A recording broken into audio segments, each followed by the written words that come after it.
데살로니가전서 후서를 보면 정말 좋은 교회, 책망이 하나도 없는 교회, 목회자가 읽으면 도전을 받고, 목회자가 읽으면 우리 교회가 이런 교회가 되었으면 좋겠다, 그런 교회, 그런 칭찬들.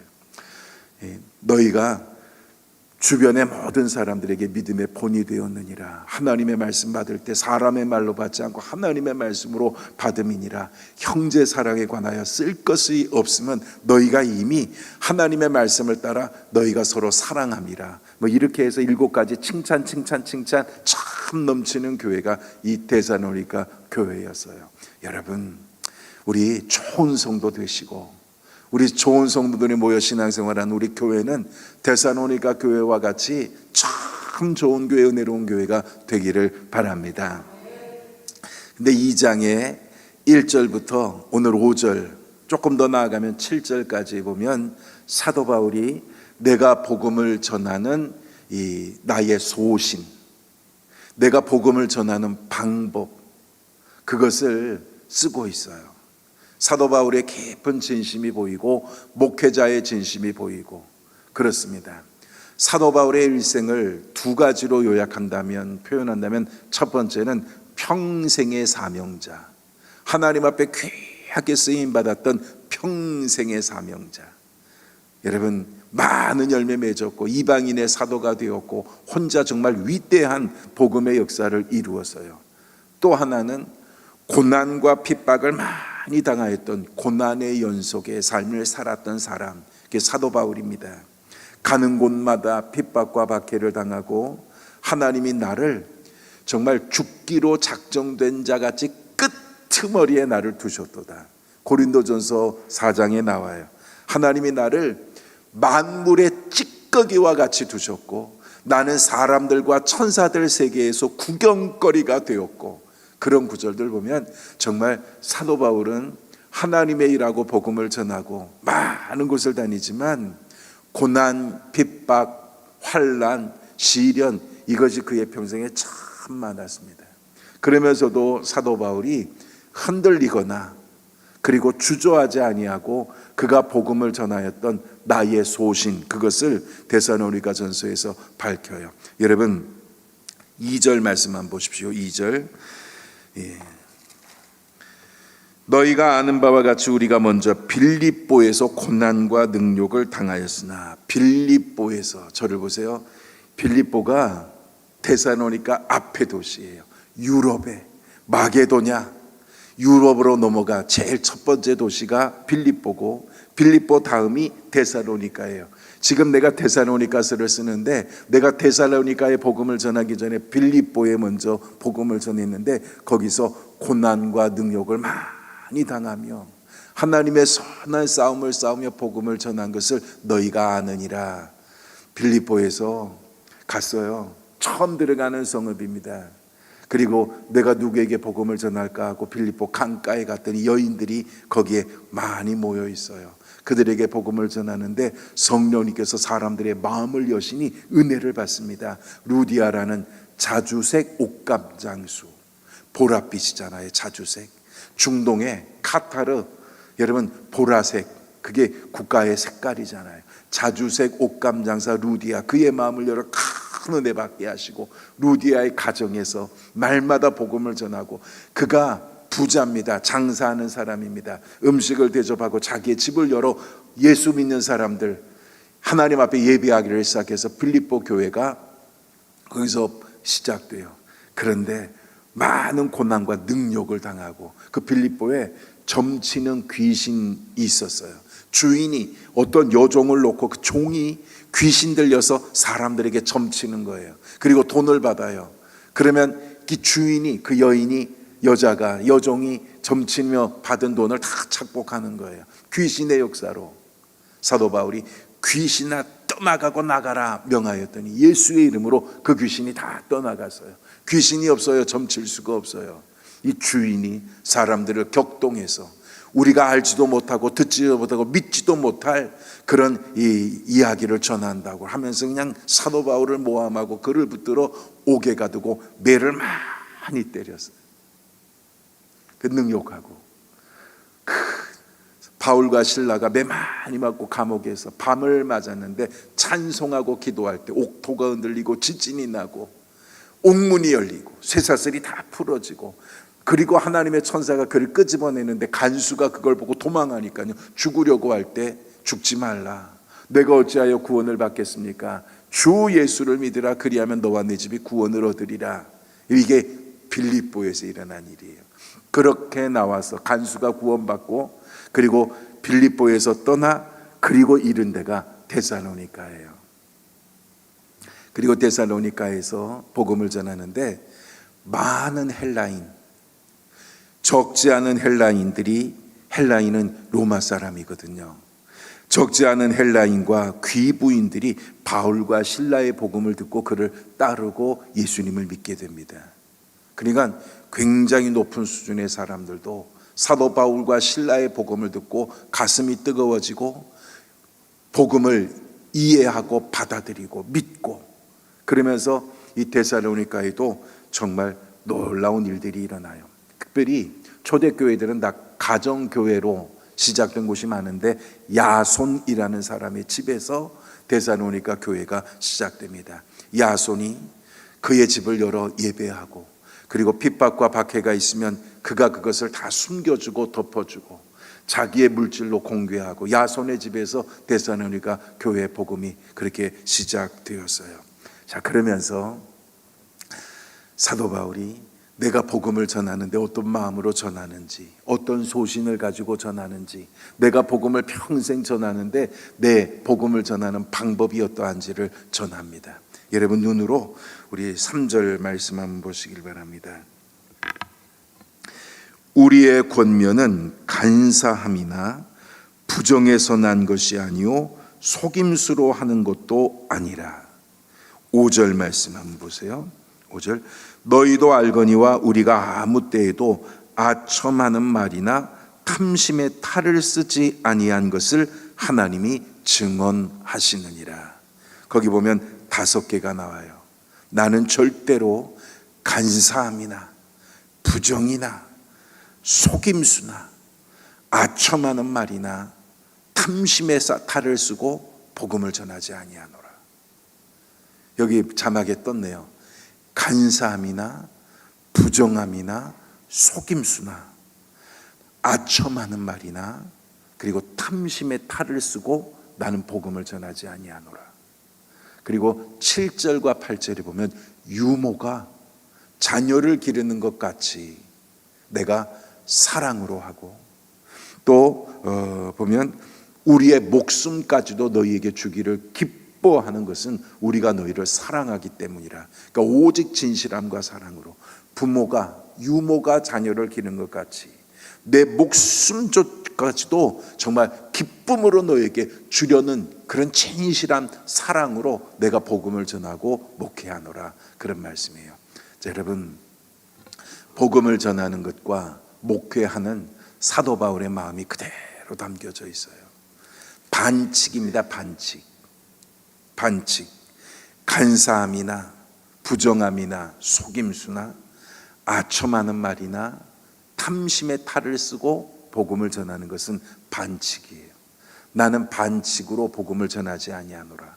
나는 올바르고 당당하게 복음을 전하노라. 할렐루야. 여러분, 목회도 그렇게 해야 되고 전도도 그렇게 해야 돼요. 간사하다라는 것은 뭐냐면 속임과 오류입니다. 간사라는 말의 원어가 플라네스라는 뜻인데 그때그때 다른 복음, 이게 속임수예요. 간사한 것입니다.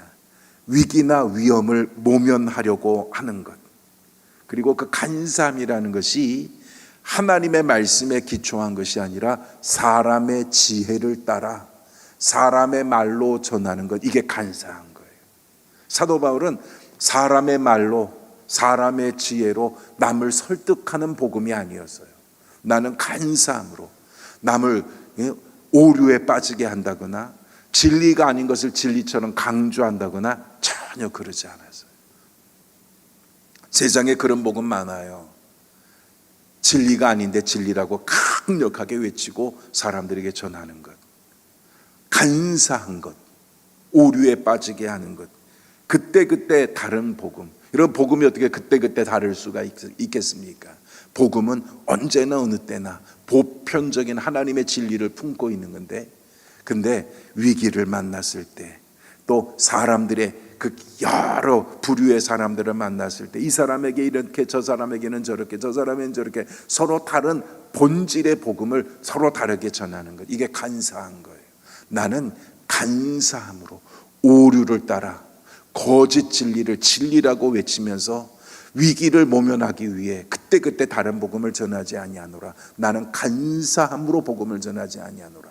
부정함이라는 말은요, 그 원어의 뜻이 아카다르시아스라는 말인데, 이 부정이라는 것이 부도덕한 행실입니다. 나는 부도덕한 행실이나 잘못된 행실을 전하지 아니하노라. 올바르고 당당하게 세상을 사는 법을 가르치지, 나는 부도덕한 일, 그런 것을 비난받는 일, 나는 잘못된 습관과 잘못된 그런 잘못을 조장하는 그런 복음을 나는 전하지 아니하노라. 그런 뜻이에요. 속임수라는 것은 거짓된 그런 복음입니다. 아첨하는 말, 여러분 사람의 듣기에 좋은 말 있잖아요. 복음을 전하면서, 목회하면서, 성도들을 목양하면서 사람들을 향하여 아첨하는 말, 사람의 귀에 듣기 좋은 말, 사람을 기쁘게 하는 말, 상대방을 이유 없이 높이고 섬기는 말. 여러분, 계산된 언어의 말, 계산된 언어. 말하지만 이게 다 계산된 그런 거예요. 자신의 이익을 계산한 말, 사람들에게 아첨하는 말이라는 것이 다 준비되고 계산된 그런 언어를 가지고 사람들에게 하는 말로 복음을 전하지 아니하노라. 여러분, 그런 거 참 위험해요. 복음은 하나님의 말씀을 그대로 전하는 겁니다. 사람의 말로, 사람의 듣기에 좋게 아첨하는 말로, 사람을 속여서, 그리고 간사한 말로, 여러분 부정하게 절대 그렇게 복음을 전하면 안 돼요. 그런 복음 들으면 안 돼요. 그런 목회자가 되면 안 돼요. 그리고 우리가 남에게 전도할 때 그런 방법으로 전도하면 안 된다는 거예요. 사도 바울은 언제나 올바르고 당당하게 복음을 전하였노라. 할렐루야. 탐심의 탈, 그 탐심의 탈이라는 건요, 프로파세이라는 말인데 가면을 뜻해. 가면은요, 본래 얼굴을 감추는 것이 가면 아닙니까? 탐심의 탈, 겉으로는 복음을 전하는 것 같지만 사실 속으로는 욕심을 채우려고 하는 그런 말들, 그런 행위들, 그런 의도를 가지고 사람에게 접근하고 사람에게 다가가는 것. 여러분, 이게 다른 거예요.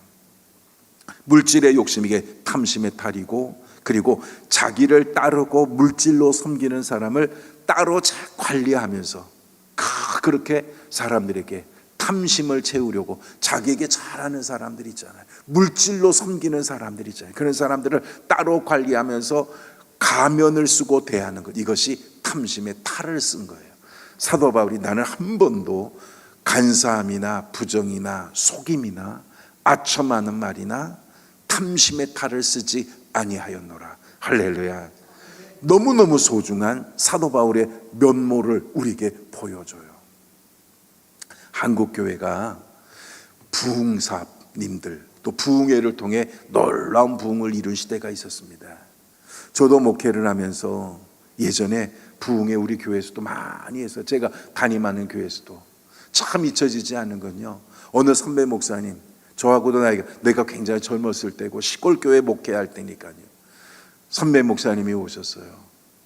그분이 오셔가지고 우리 교회, 그 시골교회고 내장산 뒤에 그 시내버스 종점 마을에 그 교회였고, 사람들 얼마 모이지도 않고 부흥이 하면 북쳐요. 근데 이 젊은 이 목사가 열심히 하는 거 보고 선배님이 부흥회로 오셨어요. 그리고 성도들과 2박 3일 그렇게 3박 4일 부흥회를 하면 참 말씀을 전하면, 그때는 새벽 집회, 오전 집회, 저녁 집회도 강사님이 다 있잖아요. 뜨거웠잖아요. 그때는 북 쳤어요. 지금도 생각나요. 우리 여자 집사님이 맨 앞자리에서 북을 놓고, 그 부흥회는요, 시골 부흥회는 피아노 치고 이런 거 없었어요. 그냥 북 치는 거예요. 그리고 뜨겁게 박수 치고 통성 기도하고 그런 부흥회 했었어요. 그러면서 전하는 복음이 그 말씀이 얼마나 귀하고 은혜로운지 그 성도들이요, 아멘 아멘, 똑같이 아멘 아멘 하면서 그렇게 은혜를 받고 힘을 얻어, 그래서 1년을 지내고 또 2년을 지내고 그 다음에 또 부흥해. 여러분, 그런 때가 있었어요.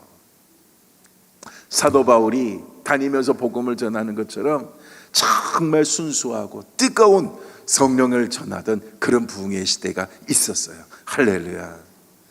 여러분, 그런데 부흥에도 그런 좋은 강사, 그때 제가 기억이 나요. 부흥성 예전이지만 그분이 오시면 그때 정말 저도 아무것도 모르는 정말 청년 같은 그런 예전이니까요. 뭔가 차를 대접해야 되고 뭔가를 대접해야 되겠는데 뭘 대접하지 하면서요, 내 생각에 그 읍내에 나가서 꿀을 샀었어요. 꿀. 그래서 꿀차라도 끓여드리면 좋겠다 하고서 꿀을 사왔어요, 정말. 그리고 부흥산 그 사택에서 요방은 우리가 사늘고 방 한 칸에 강사님이 거기서 2박 3일 3박 4일 지내시는 그런 부흥이었어요. 시골 교회는 다 그랬잖아요. 사택에서 같이 잤잖아요. 그래서 오셨는데 꿀물을 아주 진하게 타서 드렸어요. 잡수시라고, 내 딴에는. 그런데 한 번을 잡수니 너무 다니까 그걸 못 드시더라고요. 그 기억도 나요. 그렇게 부흥회가 은혜롭고 즐겁고 참 좋았어요. 여러분, 그 순수하게 들었던 복음, 그 믿었던 뜨거운 열심, 이것이 우리 깊은 곳에 우리 신앙의 힘이 됩니다. 할렐루야. 제가 부정적인 이야기는 예화로도 잘 들지 않는데 또 그런 일이 있었어요. 여러분, 다 넓게 이해하시고 잘 들으십시오. 어쩌면 부정적인 이야기지만 필요할지도 몰라요. 제 교회는 아니었는데 어떤 큰 교회가 부흥회를 했어요. 유명한 이름이 유명하진 않아요. 근데 큰 교회들만 다니는 그 부흥사라고 그렇게 하면서 그 교회에 오셔서 부흥회를 하시는 거예요. 보니까 은혜로워요. 말씀도 잘 전하시고 큰 교회들 다녀요. 그런데 한 수요일쯤 되고 목요일날 집회가 마지막 집회가 되는데 그분이 무슨 얘기를 하는가 하면 그 별미 축복을 위해서 성도들이 기도해 주겠대요. 그러면서 야곱과 같은 축복을 받으시길 원하는 분은 내일 저녁에 꼭 오십시오. 그런데 그냥 오지 말고 별미를 준비해서 오십시오, 그러는 거예요. 근데 첫째 날 둘째 날 은혜가 충만하니까 성도들이 다 아멘해요. 근데 내가 보니까 잘못됐어요. 별미를 꼭 준비해서 야곱의 축복을 받기 위해 내일 오라는 거예요. 저녁 집회 오라는 거예요. 그리고 성도들이요, 그냥 그 별미를 준비하느라고 두툼한 봉투들을 준비하느라고 그냥 제가 보니까 난리가 났어요. 그래서 제가 사실 그때가 부목사로 있을 때였어요. 담임 목사님들이 말하고 싶지만 여러 관계들이 얽혀 있고 그러니까 또 부목사가 담임 목사님 그 얘기를 또 어떻게 해요? 내 눈에는 이거 아니에요. 잘못됐어요. 근데 그 다음날 오는데 이 별미를, 여러분 부흥회 헌금을 바치면 이게 다 교회 재정으로 들어와야 되잖아요. 별미는 그 부흥사님이 따로 놔요. 정말 그랬어요. 그리고 부흥회를 하고 그 별미 축복을 받을 사람들 다 기도해주고 그 집회가 그래도 뭐 은혜롭게 잘 끝났어요. 그리고 성도들이 드렸던 별미 헌금은 다 그분이 가지고 다 그렇게 가셨어요. 가지고 부흥사가 왔다가 가면 또 끝나요. 다 끝이에요. 그 다음에 후유증이 있는데 여러분 참 그래요. 그거는 탐심의 탈을 쓰고 가면을 쓰는 거예요. 절대 사도 바울은 그렇게 복음을 전하지 않았어요. 할렐루야. 여러분, 부정적인 이야기지만 우리는 높은 신앙을 가지고 듣고 깨달으시기를 바랍니다. 우리는 그렇게 신앙생활하면 안 돼요. 간사함이나 부정이나 속임수나 아첨하는 말이나 탐심의 탈을 쓰지 아니하였노라. 그럼 사도 바울은 어떻게 복음을 전했느냐? 우리 자막의 말씀 한번 올려봐 주십시오. 자, 이게 이제 오늘 본문의 말씀이잖아요. 앞에 있는 말씀 한번 보시면 이건 오늘 본문의 말씀. 자, 이건 두 번째 자막인데 보세요. 내 말과 전도함이. 나이가 복음을 전하는 것은 설득력 있는 지혜의 말로 아니하고 성령의 나타나심과 능력으로 하여 너희의 믿음이 사람의 지혜에 있지 아니하고 다만 하나님의 능력에 있게 하였노라. 할렐루야. 여러분, 사도 바울은 그렇게 했어요. 설득력 있는 사람의 말, 사람의 지혜로 복음 전하지 않았어요. 성령의 나타남과 능력으로 전해서 사람들의 믿음이 사람의 지혜에 있는 것이 아니라 하나님의 능력에 있게 했어요. 할렐루야. 넘겨보십시오. 내가 사람을 좋게 하랴, 하나님을 좋게 하랴, 사람들의 기쁨을 구하랴. 내가 만일 지금까지 사람들의 기쁨을 구하였다면 그리스도의 종이 아니니라. 사도 바울은요, 사람을 기쁘게 하거나 사람에게 기쁨을 주거나 기쁨을 얻으려고 하지 않았어요. 하나님을 기쁘게, 내가 만일 사람을 기쁘게 하는 사람이었다면 나는 그리스도의 종이 아니니라. 하나님만 기쁘게 올바르고 당당하게 복음을 전했어요. 저를 보세요. 그러니까 여러분, 권면할 줄 아는 교회, 권면을 들을 줄 아는 성도가 되어야 돼요. 좋은 이야기, 아첨하는 이야기, 좋은 말만 들으려고 하지 말고, 여러분 때로는 책망하는 이야기, 권면하는 이야기도 여러분 고맙고 감사하게 들을 수 있는 성도가 되어야 합니다. 바른 복음을 가르친다면 그렇게 해야 돼요. 또 자막의 말씀 한번 주시면, 나는 심었고 아볼로는 물을 주었을 때, 이게 복음을 전하는 거 가르칩니다. 심는 자와 물 주는 자. 그러나 하나님께서 다 자라나게 하셨느니라. 할렐루야. 또 다른 말씀 있습니까? 사도 바울이 우리는 너희 가운데 유순한 자가 되어 유모가 자기 자녀를 기름과 같이 하였으며, 복음을 전하고 목회할 때 유모가 자기의 자녀를 기르는 것까지, 이건 사랑이잖아요. 사랑. 그리고 그 밑에 보면 하나님의 복음뿐만 아니라 우리의 목숨까지도 너희에게 주기를 기뻐함은 너희가 우리의 사랑하는 자들이라. 하나님의 복음도 주지만 우리의 목숨까지도 정말 너희에게 주기를 원해요. 이건 진실함이에요. 사랑과 진실함으로 복음 전하고 사랑과 진실함으로 목회하였노라, 그런 뜻입니다. 여러분, 사도 바울은 간사하게 작은 붓을 들고 꼬부라지는 그림을 그리는 사람이 아니라 올바르고 당당하게 큰 붓을 들고 굵은 손으로 큰 그림을 그리는 그런 복음 전도자였습니다. 그렇게 복음을 전하며 핍박과 박해를 당해도 천국의 상급을 바라보며 그는 끝까지 복음을 전했습니다. 오늘 우리도 진실함과 사랑으로 복음을 전하고, 또 여러분 목회하고, 우리 목사님들이 정말 사도 바울처럼 간사함이나 그리고 부정이나 속임수나 아첨하는 말이나 탐심의 탈을 쓰지 않고 바른 복음만 전하는 목사님들 되게 해주세요. 저희도 그래야 되겠고 여러분들도 또한 그렇게 되기를 바랍니다. 데살로니가 교회처럼 좋은 교회, 좋은 성도들 되기를 바랍니다. 기도하겠습니다. 하나님, 우리가 평생 신앙생활하면서 우리가 복음을 전하고 또 믿음으로 하나님의 말씀을 받을 때에 절대 간사함이나 부정함이나 속임수나 아첨하는 말이나 탐심의 탈을 쓰지 않게 해 주옵시며, 하나님의 복음의 정도를 걸어가는 성도들 되게 하옵소서. 우리 교회가 데살로니가 교회처럼 좋은 교회가 되도록 인도하여 주옵소서. 예수님의 이름 받들어 기도하옵나이다. 아멘.